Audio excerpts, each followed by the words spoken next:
Hey, what's up guys? আমি Suprabha. Welcome back to my kitchen. দুধেল মিষ্টি বলতেই সবার উপরে রাবড়ি, তারপরেই আসে রসমালাইয়ের নাম।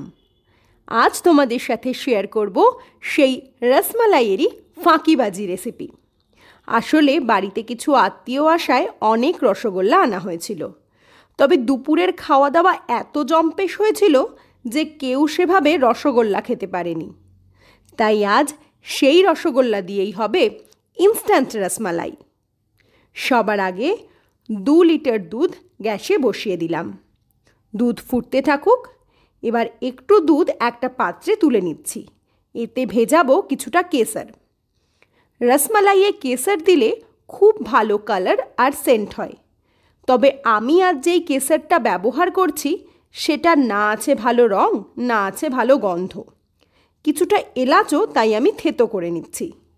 দুধে এলাচ পড়লেই রান্নাঘর জুড়ে যে মিষ্টি গন্ধ ছড়ায় তাতেই মনটা জুড়িয়ে যায়।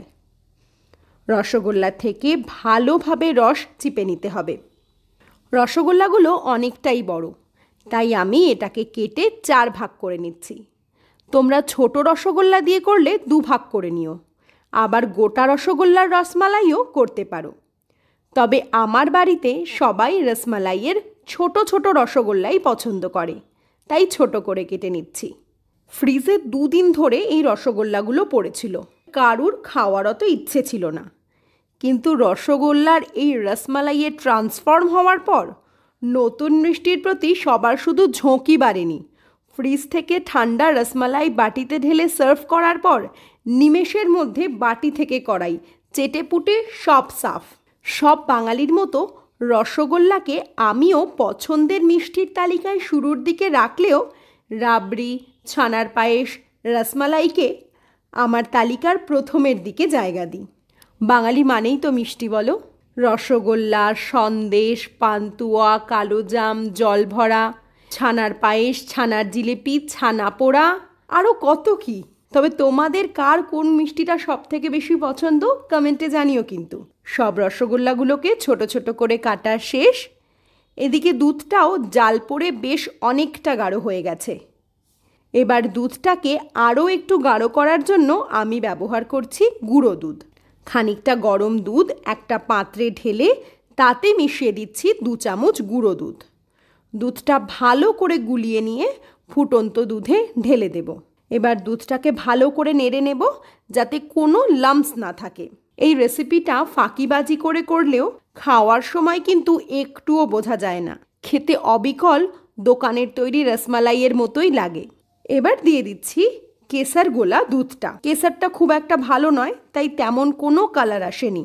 গন্ধের জন্য দিয়ে দিচ্ছি আগে থেকে থেতো করে রাখা এলাচ। ব্যাস, এবার সবটা খুব ভালো করে নেড়ে নেব। দুধটা ভালো মতো ফুটে গেলে ফুটন্ত দুধে দিয়ে দেব কেটে রাখা রসগোল্লাগুলো। রসগোল্লা দেওয়ার পরে খুব বেশি কিন্তু নাড়ানো যাবে না, তাতে রসগোল্লাগুলো ভেঙে যেতে পারে। এই রেসিপিতে আমি কোনো রকম চিনি ব্যবহার করছি না। রস চিপে নিলেও রসগোল্লার মধ্যে যে মিষ্টি থাকে তাতেই রসমালাই দারুণ সুন্দর মিষ্টি স্বাদের হয়ে যায়, তাই আলাদা করে কোনো চিনি দেওয়ার প্রয়োজন পড়ে না। খুব হালকা হাতে রসমালাইটা নেড়ে নিচ্ছি। দেখো কি দারুণ লাগছে না। এবার গ্যাস বন্ধ করে খানিকক্ষণ ঢেকে রেখে দেব।